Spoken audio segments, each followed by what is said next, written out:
Contrition. But first, and this is a big but first, we're going to talk about the album that I've been torturing Stacy with all morning. Oh, God. Kleenex Lilliput. Phenomenal.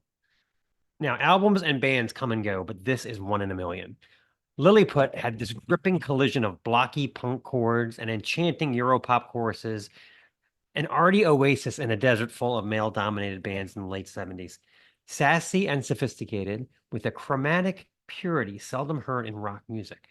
I cannot imagine walking into a bar and hearing this music being played by these women. It's like they didn't know what they were doing, and nobody told them, and they didn't care. The Swiss foursome was Claudia Schiff on bass, Regula Singh on vocals, see what you did there, Lieslat Ha on drums, and Marlene Martyr on guitar. They'll screech, shout, and chitter their way right into your heart. The compilation moves chronologically from the earliest material released under the Kleenex moniker, from songs like Die Kleenex-Plänen. The cassette are mandatory fare for any self-respecting post-punk or new wave fan. They called themselves that because they said, it's perfect for us. Use us once and throw us away. That's some self-esteem right there. Okay. So, pioneering cuts like Night Toad, Creamy, and Madness bounce along on tight bass lines and Marlene's chic four-chord landscapes as Regula belts out a few luscious velvety words in Swiss or English. The rest of the band adding cryptic cheers at unexpected moments. Yay! Sometimes it sounds like they fell off the stage. Ah! The slinky, distorted groove of Berry Berry channels a sort of effortless class and coolness. And each day you'll feel nicer. It sounds like a threat. Their breezy sense of urgency comes through loudest on this early material, likely cranked out quickly, the band tighter than Chris Christie's skinny jeans.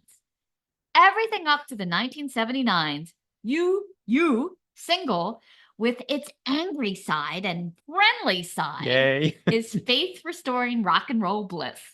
Okay. This song is called Ain't You.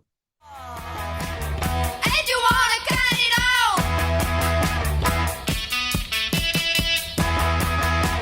Don't you want to wait wrong? Take a radio in your life, take a radio in your love. Take it in and take it out everywhere you go. Push it in and push it out and push it in. Take a radio in your life, take a radio in your love. And you wanna cut it. Okay. Eventually, they were forced to change their name due to the evil tyranny of global corporations. Samuel Procter & Gamble. Of course, they probably should have picked a different one from the start. Anyway, they changed the name to Lilliput. The Lilliput EP material is even more interesting in a lot of ways. The band is looking to push the envelope. They're adding horns and other instruments and other household items. The coach whistle in Hitchhike is fantastic. But they don't change their bonk, bonk, bonk songwriting template. It's kitsch-tastic. This tour primarily focuses on the two early 80s full lengths. The bass juggling balls of confusion, silky ohs, and Tarzan yells shine brightest through the tumbling jaunts like Feel Like Snakes Twisting Through the Fog, and Outburst, with Marlene's chicken scratch guitar style explores cacophonous violin abuse in Birdie. Lineup changes had become prevalent by 1983's Some Songs. There were even a couple of guys in the band. Ooh.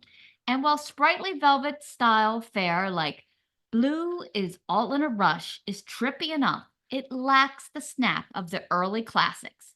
Even so, lethargic, noisy madness like Terrified is still in a class by itself. Despite praise from latter-day journos, this material remains criminally unexplored. Kleenex/Lilliput were an obvious influence on the artists from the glory days of the 4AD label. Their erotic, casual genre-building style blurred the line between pop smarts and the no-chops-required punk ethos. Kleenex is one of post-punk's most magnificent failures. Speaking of 4AD, remember, what was it, last week? Somebody in your office was going to go see the Pixies. And of course, everyone asks the question, does Mark like the Pixies?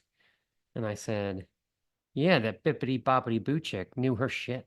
And you always thought Tinkerbell was hot. Thumbelina? I mean, don't get me started. Anyway, this is Night Toad. Apple.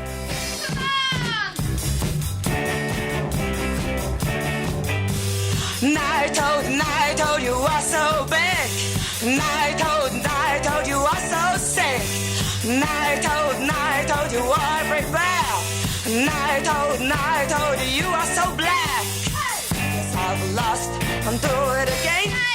Keep yourself lost, you cannot undo. Okay, moving on. Oh, sorry. Okay, Wax of Contrition time. We're going to talk about Portal, and the album is Ion from 2018. Brisbane's Death Gods Portal have returned with another collection of their one-of-a-kind cosmic, seismic, high colonic destruction. Creatures of the multiverse, strap yourselves in for the ride. There aren't many bands in recent times that require a realignment of the senses in order to digest their music, but Portal remains one of them. Two sensations come to mind. First, the feeling of watching a thunderstorm from the safety of a front porch, feeling insignificant, witnessing the power unfolding in front of you, seemingly random and destructive, but part of a larger order of things. Thunderclaps that blow you back, and bursts of light that temporarily blind. Yet, there's a numbing feeling, a sort of calm and hypnotizing stillness that comes from taking it all in. Portal consistently gives me that same feeling. Second is trying to absorb a completely berserk jazz fusion record, everyone in the band handling their assignments and or letting the music take them on a journey. Drummers and horn players all blowing up in odd time signatures perfectly in the pocket, but your mind is reeling to get a sense of the pulse and the scope of it all, the common thread holding the entire thing together. There's order in this chaos, but it feels like we're a little beyond comprehending the scope of it all. This song is called Espionage.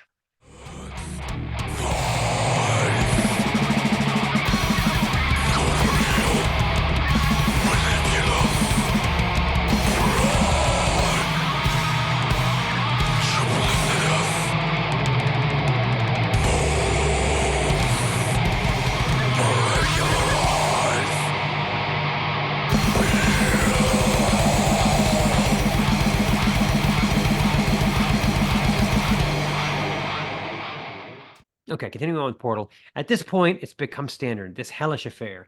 Gasp-like vocals. The drums are endless cyclones of zigzagging rolls, stops, and furious blast beats. The guitar is just as chaotic, slashing and stumbling through fits of crazed, dissonant tremolo picking.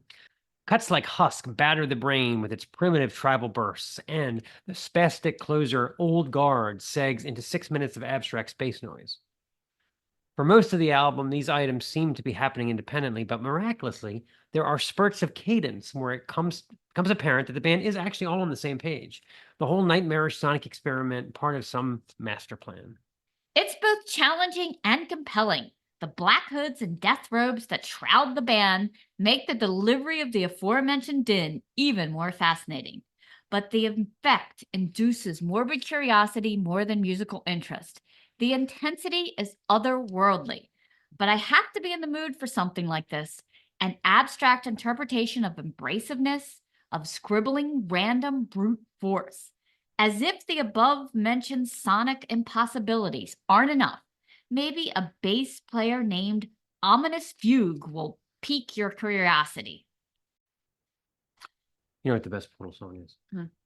Heidi's head is so sad. Okay, That's not a Portal song. let's play a Portal song. This is Revolt of Volts.